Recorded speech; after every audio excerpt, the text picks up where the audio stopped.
Maintenance में आपका स्वागत है। ये है मेंटेनेंस। अब आपको यहाँ से बिल जनरेट करना है।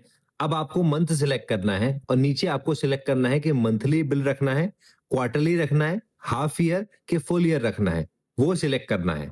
आप यहाँ से ड्यू डेट भी डाल सकते हो और नीचे आपको पेमेंट डालना है, ओनर के लिए और टेनेंट के लिए। और कोई एक्स्ट्रा चार्ज हो तो आप यहाँ से ऐड कर सकते हो। अब यहाँ आपको ऊपर सेटिंग का ऑप्शन दिख रहा है। यहाँ से आप पूरा बिलिंग सेटअप कर सकते हो।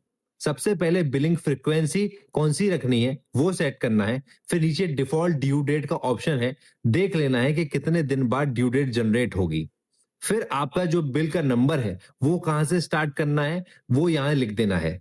और लेट पेमेंट फीस लेनी हो तो वो आपको यहाँ से सेट करनी होगी।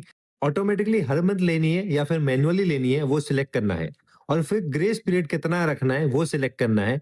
यहाँ ग्रेस पीरियड का मतलब है कि जैसे कि ड्यू डेट खत्म होने के बाद कितने दिन बाद लेट पेमेंट फीस लेनी है वो सेट करना है।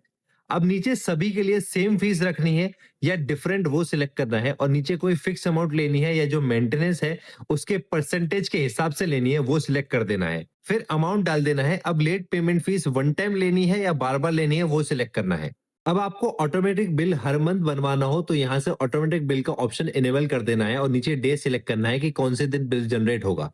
अब आपने सारी डिटेल फिल कर ली हो तो आपको यहाँ ऊपर से सेव कर देना है। अब यहाँ पे आपको मेंबर रूल्स में जाना है। अब यहाँ से आपको पेमेंट ऑप्शन दिखेंगे जिसमें आपको पे ऑल पेंडिंग बिल दिखेगा। इसको इनेबल करने के बाद मेंबर एक साथ सारे पेंडिंग बिल भर सकता है। अब आपको नीचे पे इन एडवांस ऑप्शन दिखेगा। इसको इनेबल करने से मेंबर मेंटेनेंस एडवांस में भर पाएगा। और जैसे ही इनेबल करोगे आपको सिलेक्ट करना है कि मेंबर एक साथ कितने मंथ का एडवांस पेमेंट कर सकता है। और नीचे क्लियर ओवरड्यू बिफोर एडवांस का मतलब है कि अगर मेंबर का कोई पेमेंट पहले बाकी है और वो एडवांस पेमेंट करना चाहता है तो नहीं कर सकता। पहले उसको पेमेंट जो बाकी है वो पे करना होगा, फिर जाके मेंबर एडवांस पेमेंट कर सकता है। उसके लिए आपको ये इनेबल रखना है।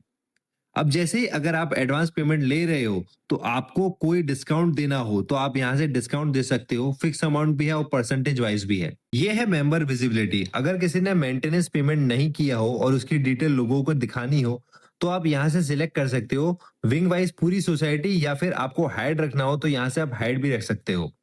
अब आपको यहाँ से रिमाइंडर सिलेक्ट करना है कि किसका किसका रिमाइंडर देना है और कितने दिन पहले से देना है वो सिलेक्ट कर देना है। अब आपको ऊपर से सारी चीजें सेव कर देनी है। ये सारी चीजें सेट करने के बाद आप मेंटेनेंस बिल जनरेट कर सकते हो। अब जैसे ही कोई मेंबर मेंटेनेंस पे करता है आपको यहाँ ऐसे देखने को मिल जाएगा। फिर आपको पेमेंट वेरीफाई करना है कि पेमेंट कैश आया है या यूपीआई आया है। अगर यूपीआई आया है तो मेंबर ने जो पेमेंट किया है उसका स्क्रीनशॉट वेरीफाई कर देना है। फिर उसको आप अप्रूव कर सकते हो। यहाँ स्टेटस का ऑप्शन है, उसमें आप कौन से विंग में से किसने मेंटेनेंस पे किया है और किसका पेंडिंग है वो चेक कर सकते हो।